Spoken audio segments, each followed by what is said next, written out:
And even if you don't have your own client necessarily, but you know somebody at your office, or there was a house in the neighborhood that had 4 or 5 offers on it, you can say, hey, the house around the corner from you had 5 offers. There's 4 other people still desperately trying to find a house. Is there a number you would consider looking at? You can leverage any deal, anyone's client that is in your office or that you know about to make these kinds of calls. And yes, you get a lot of no's or don't answers or no one's home or no thank you, but surprisingly, you get every week or so, you get a yes. And if that's a multi-million-dollar home, or you just start to do it every week and you're getting a new listing lead a week, that is so powerful and it builds so fast.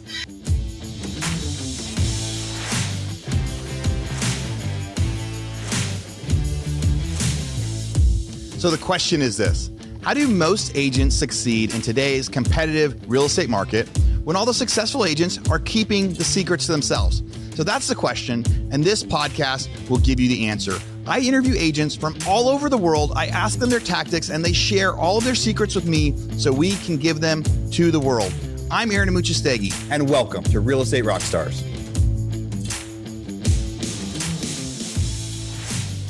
Welcome back, Real Estate Rockstars. I'm Aaron Amuchastegui. Today, I get to interview Sarah Knauer. Sarah's from the LA area, Santa Monica, Brentwood, a whole bunch of stuff I'll let her talk about. She deals with tons of luxury real estate. It's a fun market. It's a fun type of real estate for us to get to talk to you, and I'm excited to ask her all about it.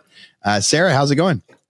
Pretty good. Thanks so much for having me, Aaron. Yes, glad to have you on here. And I was telling you before we started, I used to live somewhat close to you out there. Now I'm out in Austin, Texas, but I will always miss the weather that we had in Central and Southern California when I was getting to spend a bunch of time out there.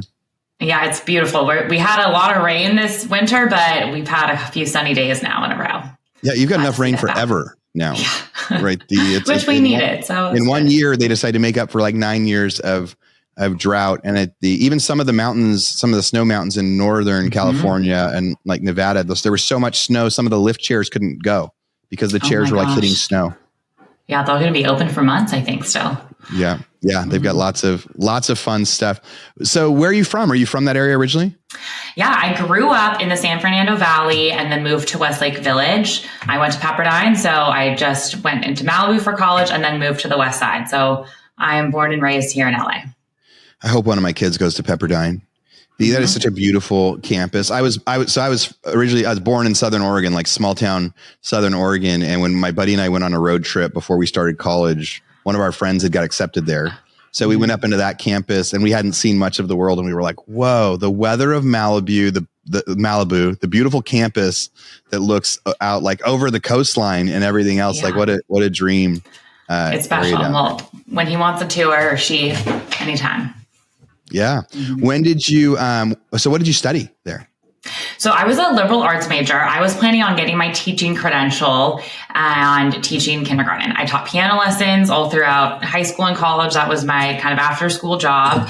And I've always loved kids. And then before my senior year, though, my boyfriend at the time was going to get his real estate license. Some of his friends kind of were getting into that world through their parents. And I thought, okay, I'll do that with you. It'll be a fun project for us to do together over the summer. And then I just fell in love with it. I ended up getting my license test that fall. I was a senior at Pepperdine, and I hung my license with the Keller Williams in Calabasas. And I would kind of go back and forth from school to the office and, my piano lessons and doing open houses on the weekends in college. And that's really how I got started. And I loved that I got in at such a young age. I know that's a little bit unique. And then when I graduated, I decided I do want this to be my full-time career. And I interviewed with a bunch of agents who were looking for like a salaried, a licensed assistant, because I wanted to have a salary as well as learn the business and have commission opportunity. And that's how I ended up working with this agent in the Palisades and kind of getting established on the West Side. What year was that? That was in 2013. I got my license, graduated in 2014. Cool. Mm-hmm. Yeah, that's your strategy to get started was pretty great. Because people don't think of it very often, right? Being a salaried assistant, and there's pros and cons. I think some salaried assistants are like, hey, I'm the one doing the work. You're seeing these giant commission checks and you're getting your salary. So in one sense, there's got to be this, I don't know, struggle with that, like an internal struggle. And then there's also this idea of being able to balance out the security of not having to worry about a check. When we had our office in Northern California, it was like that. We had one, my wife was the broker that she would essentially do all the listings and get the commissions. And she had two people that were full-time that were salaried assistants. They could do some stuff they could do other deals. They could do the sign leads. They could do buyer agent leads. She was just doing listings. And there was always like a pro and a con. How is that for you? Would you recommend somebody following that same path? I think it depends what stage you are in your life and career a little bit, right? I was 21, literally 21, and I needed an income and I didn't have much experience. And also, why would somebody necessarily entrust their biggest financial decision to somebody with no experience who's 21 years old?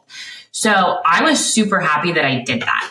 Yes, I was working long hours. I wasn't getting a huge salary, but the experience I gained was invaluable. And I made connections with, clients that have done deals later on, even to this day, with other agents, really built those relationships. And I learned so much. So even as I was then moving into my mid-20s and just now doing my own deals, I still had a lot of confidence and a lot of knowledge that I learned when I was working as an assistant. So for that time in your life, I really recommend it. Or if you don't feel like you could go 6 months without having any income, recommend that as an option. And it's different personalities too, right? Some people want that surety of having a paycheck. Maybe you get bonused on deals or something like that.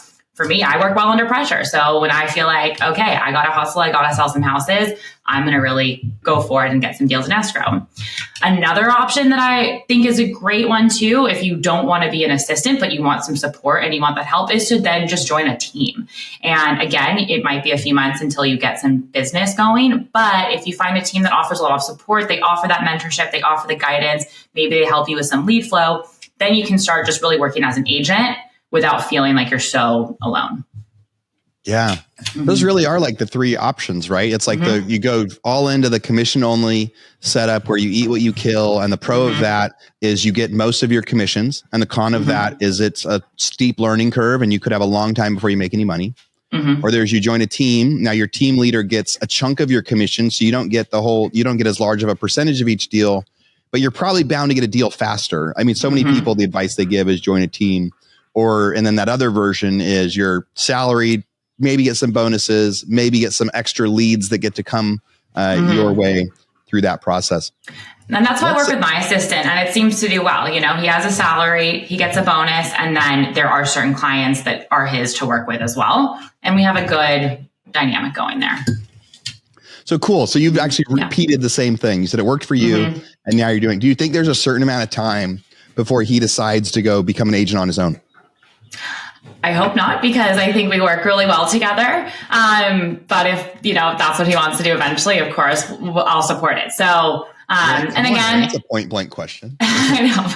Well, and again, hopefully the personality, hopefully he likes, his roles and what he's doing every day and gets to be client facing, be around people. He's not just at a computer all day. So I think that helps balance out when somebody wants to be an agent, still, if you're an assistant, you likely still get to do a lot of the same activities as an agent without having that stress and pressure. Yeah.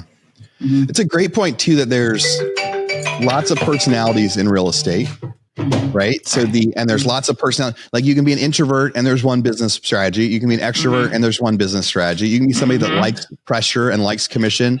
You can, so it's figuring out like niches happen that way, but also there are those different roles that people have. One of the guys I just recently interviewed, he talked about how much of an introvert he is, right? Just like hates reaching out to people. If he didn't have incoming leads from his team, he would have never been successful as an agent, but he did like 100 deals his second year because he was able to, once the lead came in, he was able to process it properly. And it's just funny when you see it's like some people are going to like processes. Some people love escrow coordination. They're good at it. They like checking the box, and that's the role they should be in. So what's something that you know now that you wish you would have known at 21 years old out of college? Like, I think it's awesome that you figured out before graduating and before trying other careers that you wanted that. They talk about like and you got to have the college experience. Like the getting to go have the college experience is awesome. People today talk about like, well, so many people don't do what their career is for. I'm like, well, no, go to college because it's like fun and you're gonna have experience. You're gonna meet people. But you didn't like go into like a office job for a few years. You got to hit the ground running. So starting at 21 is awesome. But what's something you know now that you're like, I wish I would have known that when I was 21, 22? Well, and just one more thing to speak to how important I think college is. Some of my just closest relationships and even people that I've done business with have been from college. So that was a really important part of life. I think even more so realizing how much of a long-term game this is. I think when I started, I was very eager and confident, like, oh, people are going to want to work with me. It's going to be so great. And realizing, there's a lot of real estate agents out there and there's a lot of options for them to work with. And you really need to establish yourself and get into a neighborhood or a niche and start making a mark right away. And focusing on that neighborhood, focusing on that area, because it really builds exponentially pretty quickly. So that first year before I started working as an assistant, I was kind of all over the place, taking open houses wherever I could get them, like going to Pasadena one weekend and then I'd be back in Westlake the other weekend, just like going around like crazy. And I was never really able to build any business from a lot of those kind of extraneous open houses that I sat at or those people, because you can't focus on 5 separate neighborhoods, especially in an area like LA where just distance wise, it's far. So I wish I had started even sooner, building in one particular neighborhood, focusing on that area and like staying in touch with clients even better than I did, because it's nothing is worse than when you see somebody that you met buy a house and they didn't use you. And you feel like, oh my gosh, that's totally my fault. I dropped the ball. And learning from those experiences a little bit sooner. Yeah, I remember one of the first times that happened to us where, we sold a close friend of ours. We had the listing and they came to us and said, hey, can we just buy it from you direct? We're like, yeah, we'll do both sides of it. We got them a great discount because they were our friends, right? We were flipping tons of houses. We're like, yeah, we'll get you guys in there. We won't make you pay any buyer's agent stuff. It was so great. And 2 years later, they sold the house. And I remember seeing they sold it and going like, oh my gosh, why didn't you think of us? And later I was like, I bumped into him and I tell him, congratulations for selling your house. Why didn't you call us? Like, I was surprised you didn't call us. And he's like, oh, we just thought you were super busy and would rather not take it. And it was like, oh, you thought we were so busy we wouldn't want another listing. And they're like, right. We thought that like you wouldn't want to do ours because you're doing these other ones. And you're right. Like there's this opportunity of going like, no, if somebody you did a deal with does a deal with somebody else, that is like totally like a stake to the heart. But it's absolutely on us. It's absolutely on us as real estate agents, like that follow-up. I still interview a lot of people that have had a lot of success over the past 4 or 5 years and haven't mastered that follow-up yet. Haven't mastered the way to keep in touch. I think it is so important with how, especially as the market slows down, realizing how much, people can get new business from old business. Oh yeah. Do you use any systems or like tricks or anything in your tool belt that you would recommend to people in order to keep those relationships or keep in touch with people? Absolutely. So using a CRM or a database, whatever you like, but every time you meet somebody, whether it's just somebody at a coffee shop and you happen to get their name and number, or you're sitting in an open house or an incoming lead from online, all of your friends, even your family, putting everyone into a database or a CRM. I use Copper. It's pretty simple. It integrates with Gmail really well.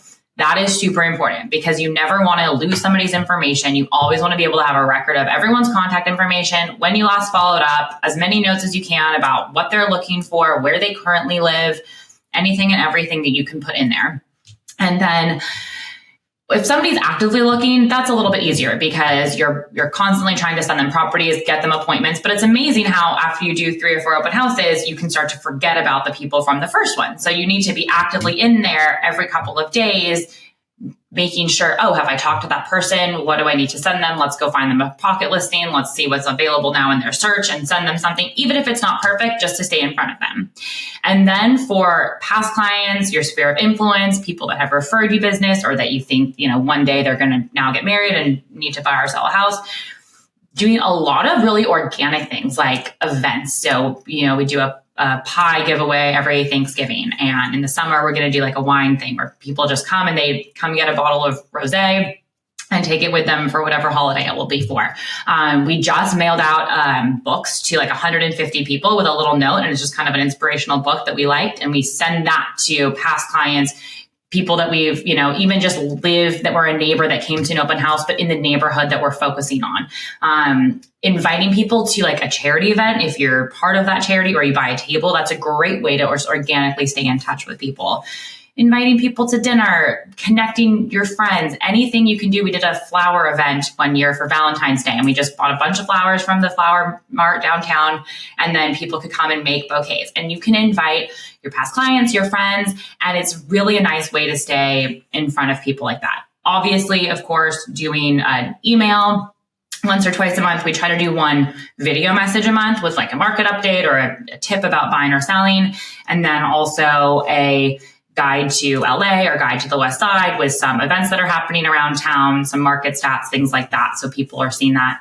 And then another, of course, easy way to stay in front of people is on social media. People are obsessed with real estate right now. It is like, all the new shows are real estate, whether it's HGTV or the more drama stuff, everyone is so into it. So even just taking pictures when you go to an open house and posting all the houses you see on Caravan and saying like, you like this tile or nothing at all. It is so surprising how much feedback and interaction you'll get. And it's just an easy way to stay top of mind to everyone that you know.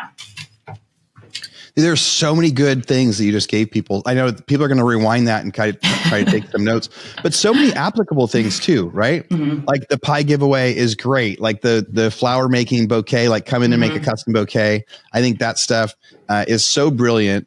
And really easy to implement as you're reaching out to people. And it, you get a little bit of extra time too. Anytime you can get them to come to your office and do hey, pick up a bottle of wine, or come, pick up a pie, or when you go out there for our rentals, we deliver turkeys on Thanksgiving. And so wow. So we go to their houses, we deliver a turkey like 3 or 4 days before. So we get to see everybody that rents a house from us. And we've got like 800, we have a ton of them. But it's one way that we can see like face to face, like it does a couple things. We get to have a conversation. We get to see like what their life is looking like, what the house is looking like. There's so many different things that get to happen. So that like quick impersonal, if they come in to get a pie from you, they come in to do the flowers, like getting to just have a few extra moments in person, I think can probably go a long way. I think I've done a demo. Now, is the Copper CRM the one where inside Gmail, like some windows will pop up on the right and kind of give you the background on it? Like if you get an email from somebody, it'll actually say like, here's who they are, here's where you met them, how you talked, why you're talking to them. Yeah, it will. And I'm actually not even using that feature of it right now. I just keep it really simple and just go into Copper and see it. But yes, it can totally integrate like that. You can send emails within Copper. You can just send emails out to clients from Copper. And if you get an email from someone, you can just click like add to Copper and it will add them directly. It's really clean and simple. It's fairly customizable if you want to add certain columns, remove certain columns. You can have a pipeline in there so you can see kind of a flow of income and commissions, that kind of thing too. I like to keep it really simple. Everyone I know is in there. I have my A clients who I want to stay in touch with every week, whether they're looking at something now or it's a high price point client or somebody that I'm trying to make a good impression on and they should hear from me every week. A B client where every 2 weeks we should be checking in, a C where it's like every month check in, and then kind of everybody else and your sphere of influence. And as having a system is the most important thing. I know people get, I think, really tied up in like which CRM is the best and doing all these things. Just, it could be a Google spreadsheet, anything that works. As long as you've got a system and you put everybody in it. A good point you made at the beginning was like, now you put all of your friends and family in something because there's a certain level of emails that they should be getting, even if you don't think of them as customers. Everyone you met in college, right? And whether like going to college and meeting like this big network of friends inside there, or like people that you meet at church or at business meetups, or like anything, soccer game, whatever, right? You're meeting somebody, you're putting them in there, they're getting added into like, maybe like the friend zone email, right? Where everybody gets this one, but then you also categorize them. But if while we were talking, they said they're going to buy a house in the next year, you're putting them into this different category. So you're talking about, so one of the things you talked about was setting up longevity in a specific niche. So like, and when you're saying that, like first you did a bunch of neighborhoods, a bunch of ideas, and then you said, I'm going to dial down to, is it like a neighborhood? Is it a zip code? Is it a price point? And then you just focus way more of your farming there. So like everybody will get some of the email stuff, but if you're going to be trying to generate leads, you're generating just in that group.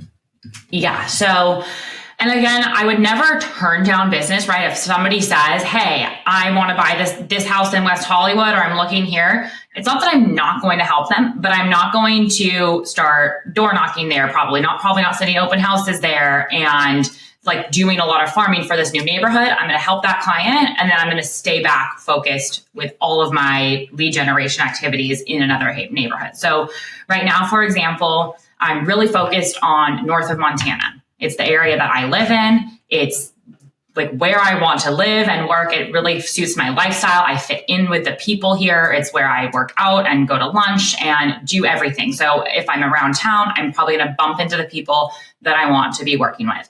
I had a client from many years ago. They wanted to live in this north of Montana neighborhood. So we door knocked specifically Spanish homes north of Montana to look for a home for them.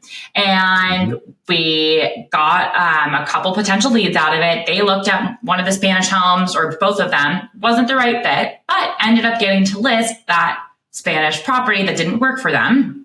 And now we have a great listing in the neighborhood. And setting open houses, just found more people that want to live in this neighborhood. Now we have more clients to go, send letters and door knock. And it just really builds on itself in this particular neighborhood.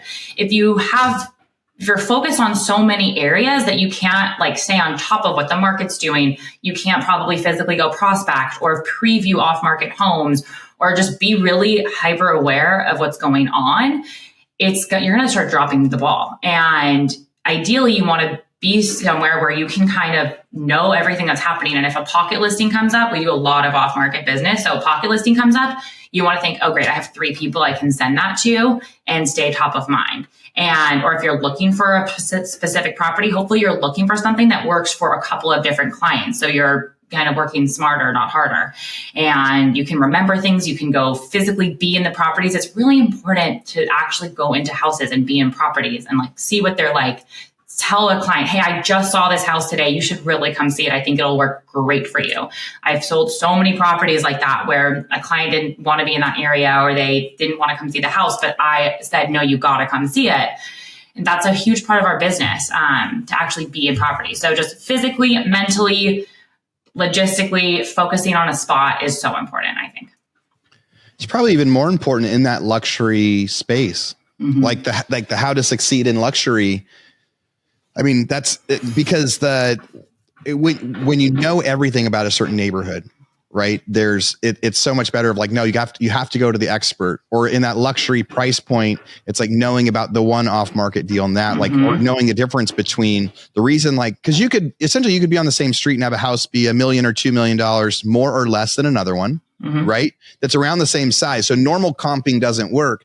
You have to kind of know, like, no, the reason that one was more was because of this view in the back, or this one didn't have it, right? Like in the luxury space, really, really knowing your niche or your neighborhood or your market's even more important. Oh, absolutely. And to your point, I think that you mentioned earlier is, you could think of, I think Ryan Serhant says this in his fantastic book, Sell It Like Serhant. What do you want to be known for? Like, think about, I am the agent that blank. Like, what do you sell? What are you known for?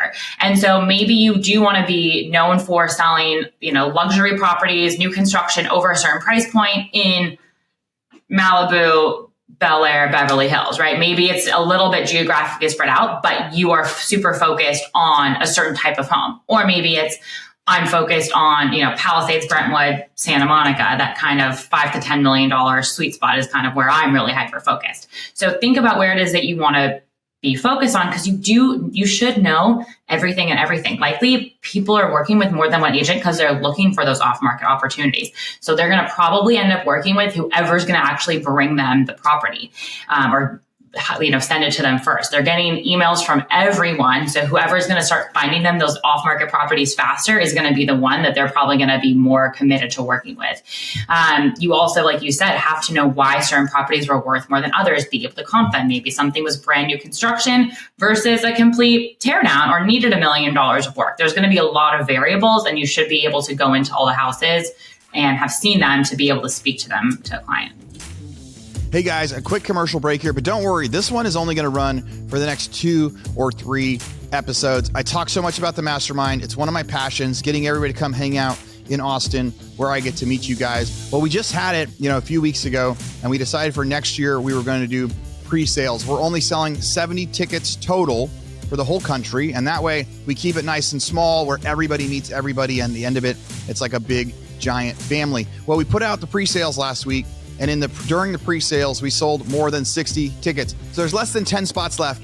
10 spots left if you want to join us for the mastermind for next year. We're putting the date so far out there, you've got no excuses to be able to know that the date works. You can put it in your calendar now. And we also set up a payment plan for people to break it up into 4 easy payments. So if you're one of those people that have thought about going to the mastermind, have never pulled the trigger, now's the time. And it's for March for next year. But you got to go sign up now if you want that spot. I don't like selling. I don't like advertising. So we figured we would knock it out quickly. We'd knock it out this first couple weeks in April for next year. So instead of working on that, we're going to focus on value. If you do join the mastermind, you get to be join part of our private Facebook group where we do monthly Zoom calls, where we do tactics. On those calls, they're really small. There's like between 10 and 20 people on those. So you get to ask lots of questions and learn from experts. So if you are interested in signing up, go to realestaterockstarsnetwork.com/mastermind, realestaterockstarsnetwork.com/mastermind. Go lock in your ticket. We have less than 10 spots left. You can break it up into 4 payments. So that way it is much easier to be sure to join. And I promise you, it is the least expensive mastermind out there for the type of stuff that we're doing. The GoBundance masterminds that I talk about that I'm a part of cost 5 times what we do for this. And I try to deliver twice as much value. All right, back to the podcast. Yeah. So what are your daily, so what's the average price point where you're at? My average, probably $4 to $5 million right in there is the average price point. Cool. Mm-hmm. And what does your daily plan look like? Your daily structure? How do you go about your normal process? Yeah. So typically I wake up fairly early. I like to work out, walk, listen to something positive, kind of get some time to myself before the day gets started.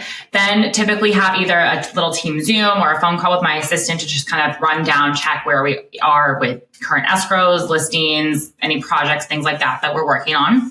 And then usually my partner and I, Victoria, will meet and we'll start door knocking we try to do that as our first main thing for an hour and a half, and pick a focus. So we need somebody that wants a corner property or the Spanish house, like I said. So we go and we door knock for an hour and a half or so. We might even make some cold calls, just literally sitting in the car. If there's a house that we think is really a good fit, or a house that we think maybe there's a reason they want to sell because there's some work going on or something like that, we'll sit in the car, pull up their number, and just start calling while we're in the car, down the street from the house, and just get it done. You're like, hey, I drove by your house today.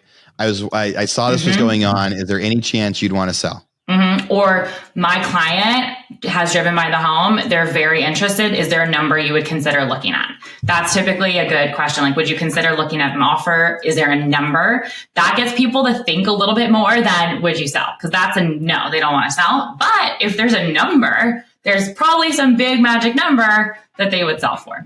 Dude, that's a great point. Just like a spin on words.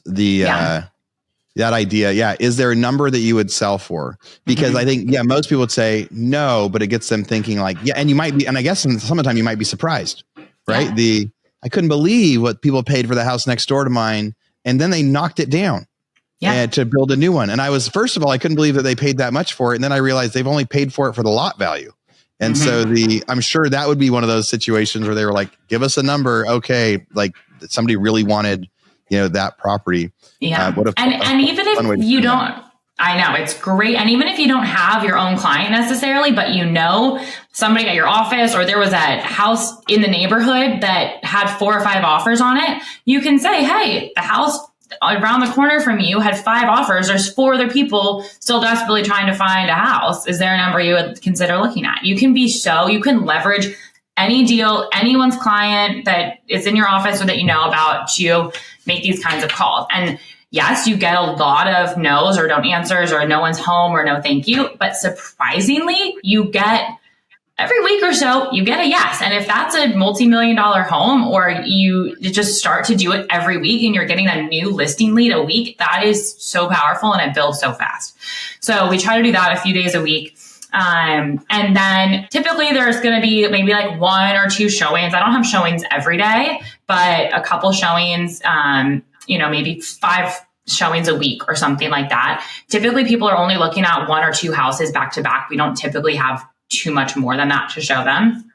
Then try to come back to the computer and do a lot of follow-up. So whether it's, calling some people that we met door knocking or sent letters to in the weeks prior, current clients that are out looking, we need to maybe find some pockets for them. So we have to go start calling some agents or texting agents and looking through some of the off-market websites that are in our neighborhood to find them something. Start making now some appointments based off of all this previous work that we've put in. And then I try to wrap up my days a little bit on the earlier side and not work too late into the evenings. Obviously, if there's an escrow or something going on, then you're going to have a lot of phone calls and things like that into the evenings. And I'm really involved in a lot of organizations and charity boards and things like that. So I typically have meetings or, Zoom or something going on in the evenings for that. Yeah. Mm-hmm. So to set your day up for success, you wake up early, you start with your health, your exercise, your mental well-being, and then you have a meeting right away with the people that are on your team to go here's our plan for the day. Which I should probably incorporate that more. I have everybody on my team do a lot of start of day emails. I make them figure out their plan for the day. We don't always do that together. And you kind of time block these different processes. It sounds like in your market too, you're having to do so much work for the it's not really easy to go find them a house, right? They have unique needs to where in other price points, it might be here's 10 different houses I can show you. What's your favorite one? You're I don't have a house I can show them yet. We need to go find a house that we can show them because of what they want for that. Yeah. So in a way, go ahead. Good. Well, in a way, it'd be nice to have more inventory to show them, but in a way, it's kind of nice because it forces you to go out and create business also. Yeah. Right. You're going to have to create the business. That you're not just waiting to get an offer accepted. You're not just waiting for the next. You're if I don't actually go work for this lead is dead. This lead wants this. If I don't go find them that, then it's just, I'm never going to turn that lead into a closing. You're I've got it's such an interesting, I got a live lead here. This person wants to buy a house. I just have to find them a house. I'm a big believer in energy, and where you put energy out, it comes back. So even if you aren't the one that's going to find them a house door knocking, you're putting energy towards that client, you're putting energy towards that neighborhood, something's going to pop up. Maybe something will come on the market the next month, or somebody will call you and say, hey, I just got this great off-market listing. Do you have anyone for it? And maybe you'll get a listing that out of what the work that you were doing to try to find that client house. So just putting the energy out comes back and it just starts building more and more. Yeah. So your price point, you're going to have the circumstance where you're about ready to close. You're about ready to make $100,000 commission on something. You're to the end and deal falls apart, right? People cancel, people change. What do you do in that? Because is there a different mindset than an agent where it's a different price point, or is it just par for the course? What is that experience? Because I remember when we were doing some really, high end properties, some of the challenges that we had with that. Yeah. So it is, there's a lot of money on the line, right? So it is super easy to be so excited for a big commission and then to be really bummed when somebody cancels because something comes up. Yep. I like to try to remember, one, deals are going to cancel, right? If you have 20 escrows this year, 5 of them might fall out. If you have 100 escrows this year, 20 of them might fall out. So I try to think, great, one of the ones that was going to cancel, so we just check that off. We just got it out of the way. Let's move on. Let's find this client something different. Let's focus on another client, whatever it might be. And then I try to get back to just a really abundant mentality as fast as you can after that. So sit down, write about all the other clients that you have that you want to work for and think, okay, great. Now I can start focusing on some of them. Maybe they're even a higher price point with a better commission and you're more excited to now start focusing on them. Maybe that client was just draining energy and I never like to say wasting time, but maybe they were not serious about closing or buying a house. And so you can now like release them and say, great, let them go work with somebody else that will spend their time and energy working with them if they're not serious about buying a house, that kind of thing. It happens, right? So just remembering that it happens, that it's normal. Of course, you're going to want to do everything you can to keep it together. I know I've had some really precarious deals where you think, oh my gosh, this is going to fall apart over a couple $1,000s over closing one day late. And just, again, putting energy towards it, thinking about it, like envisioning a positive outcome is so important. Communicating with the other agents on the other side, that is so important because hopefully you're all working as a team to keep everything staying together and to getting that deal to a successful closing. So staying in communication with them, just being collaborative, trying to figure out, creative ways to solve problems. That's always really the best thing to do. And if the client doesn't want it, then you have to remember, like, this is even more so than I was excited about this commission. This was a multi-million-dollar purchase, and let's my client do what's best for them. And if they want to cancel, then they, want to cancel, and that's their choice.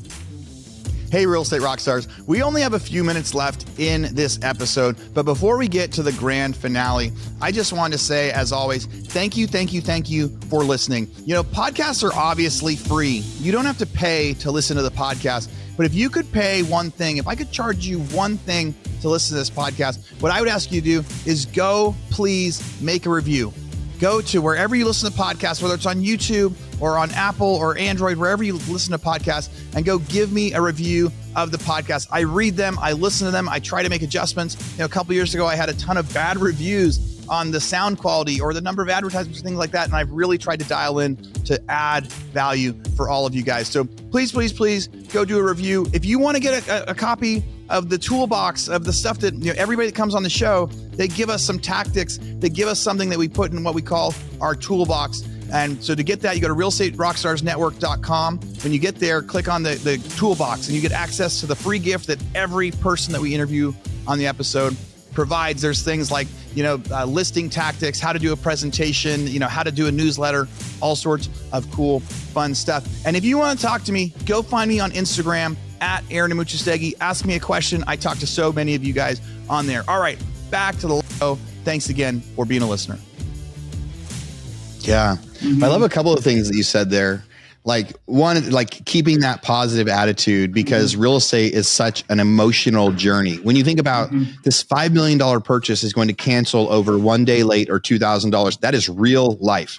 That's absolute real life, where a seller just goes, no, I already agreed to do all the rest of that. I'm not going to do that, or whatever, right? It becomes this super, super emotional thing where it's no longer practical. It's no longer about the money. So if you can stick with that, like, abundance mindset and that positive attitude and the like, no, this is all going to work out, like just body language and everything else, energy can like come back in, because it is so emotional. I'm always amazed at seeing these giant deals and why they fall out over a grudge or something just strange, or I don't like the way they talked back to us. Just the most wild stuff. So I love that.